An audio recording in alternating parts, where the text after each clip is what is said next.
नमस्कार दोस्तों, जय हिंद जय भारत। मैं हरिशंकर आप सबका अपने भव्य ज्ञान चैनल पर स्वागत करता हूं। कंप्लीट अकाउंटिंग सीखना और समझना ही हमारा लक्ष्य है, इसलिए आपसे अनुरोध है कि वीडियो बिना स्किप करे एंड तक ज़रूर देखें और अच्छा लगे तो लाइक, कमेंट्स और शेयर ज़रूर करें। और इसी तरह के लेटेस्ट वीडियो पाने के लिए सब्सक्राइब कर बेल आइकन ज़रूर प्रेस करें। दोस्तों, मैंने टैली का बैकअप कल ले लिया था और आज मैं सुबह से कुछ एंट्रीज कर रहा था, तो दिन भर काफ़ी सारी एंट्री कर चुका। उसके बाद में मेरे से कुछ एंट्रीज जो पुरानी एंट्रीज थी वो डिलीट हो जाती हैं, जिसका मेरे को भी पता है कि कौन कौन सी एंट्रीज मेरे से डिलीट हुई है या फिर किस लेजर से मेरी एंट्रीज डिलीट हुई है। तो दोस्तों, अब उन सब एंट्रीज को के लिए मेरे पास दो ही ऑप्शन है। या तो मैं आज की सारी एंट्री दोबारा करूं पुराना बैकअप डालकर, या फिर जो डिलीट हुई है एंट्री वो पुरानी टैली से देख कर वापस करूं। तो दोस्तों, इन दोनों ऑप्शन के अलावा एक और ऑप्शन मिल जाए तो कैसा रहे। तो तीसरा ऑप्शन है अपने पास कि पुरानी टैली का जो भी एंट्रीज है उसको हम एक्सपोर्ट करके इस करंट वाली टैली में इंपोर्ट कर ले तो कैसा रहे। बिना मेहनत के सारी एंट्रीज इंपोर्ट हो जाए तो बहुत जल्दी अपना काम भी हो जाएगा और सबसे आसान रहेगा।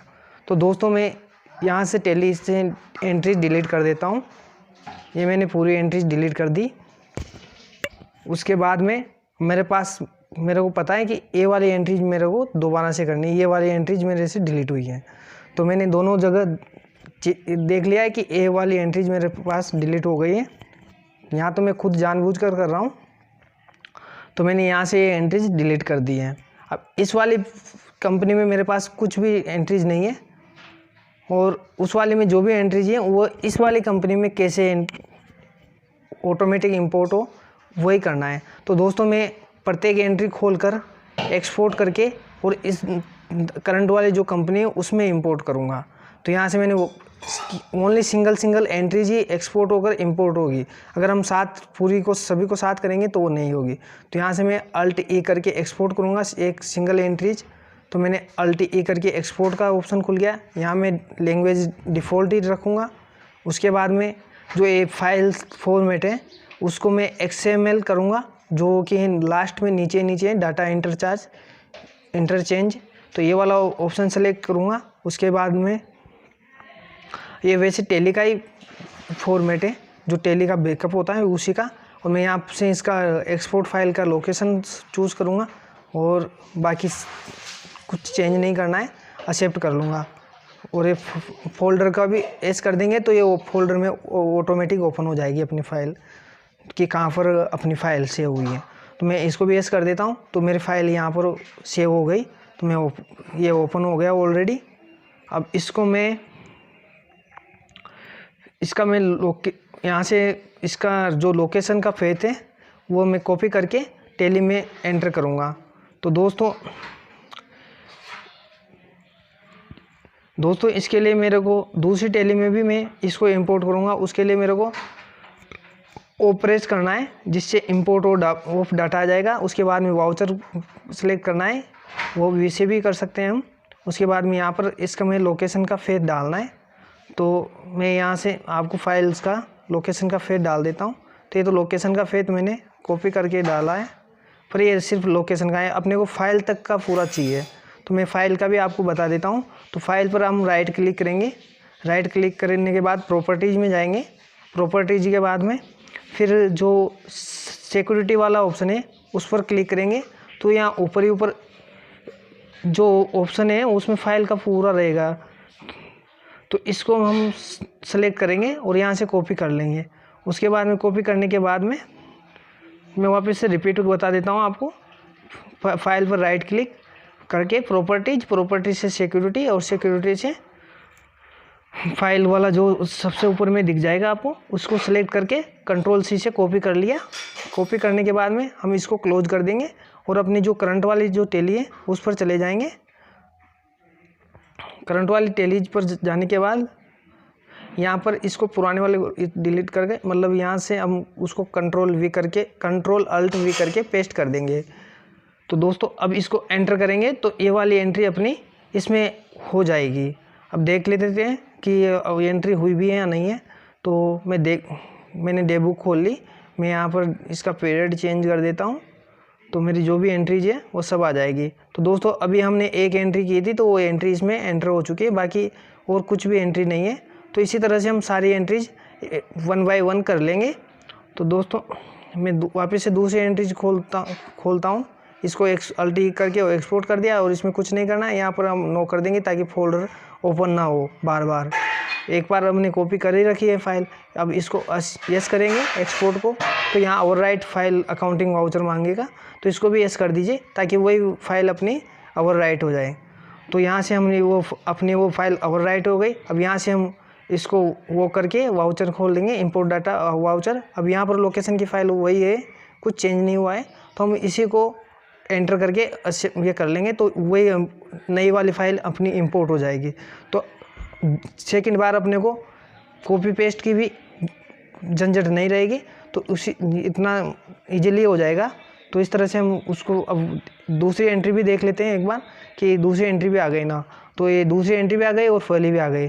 तो दोस्तों अब इस तरह से हम जल्दी सारी एंट्रीज कर देंगे। तो यहाँ से अल्टी करके एक्सपोर्ट किया मैंने,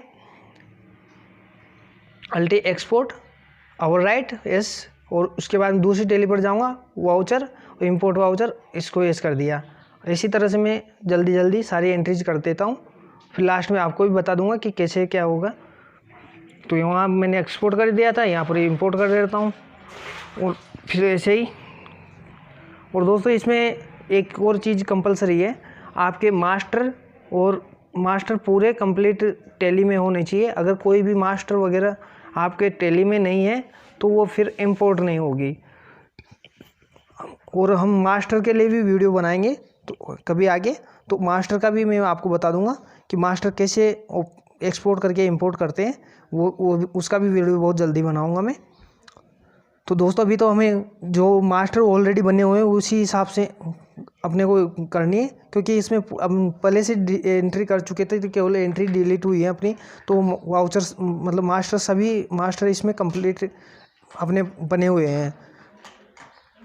मास्टर के अलावा इंपोर्ट करने में कोई परेशानी नहीं आएगी। अगर कुछ मास्टर नहीं भी हो तो हम यहाँ पर जो कैलकुलेटर का ऑप्शन है, कुछ भी एरर आएगी तो कैलकुलेटर का जो ऑप्शन है तो उसमें वो एरर शो हो जाएगी। हम उसी को चेक करके कि इसमें क्या एरर आ रही है उसको सोल्व करना अपने को कंपलसरी है। अगर एरर आते हैं कुछ भी तो वो सोल्व करना ज़रूरी है, अगर वो नहीं करेंगे तो अपनी एंट्रीज गलत रहेगी।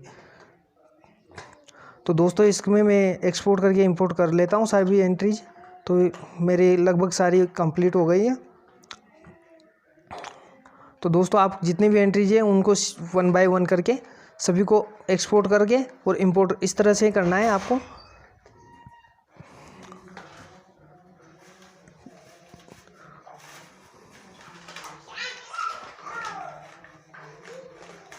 तो दोस्तों मेरी सभी एंट्रीज एक्सपोर्ट हो गई है।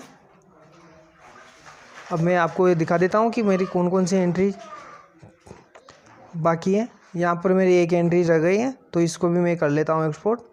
तो लास्ट वाली एंट्री बाकी थी तो ये मैंने एक्सपोर्ट करके वापस से इस दूसरे वाली कंपनी में गेटवे ऑफ टैली पर आकर वाउचर इंपोर्ट कर लेता हूँ इसको भी। तो दोस्तों ये मेरी सभी एंट्रीज इंपोर्ट हो चुकी हैं। अब मैं आपको एक बार दिखा भी देता हूँ। तो दोस्तों मैं यहाँ से डे बुक ओपन करूँगा अपनी। डे बुक के लिए मैं पहले डिस्प्ले पर जाऊँगा, फिर डे बुक पर एंटर करूँगा तो मेरी डे बुक ओपन हो जाएगी। और इसके बाद में मैं इसमें पीरियड से सेलेक्ट कर लेता हूँ।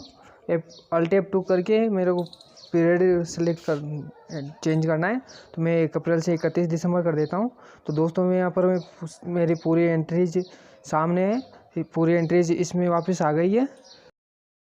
आज के लिए बस इतना ही। Thanks for watching.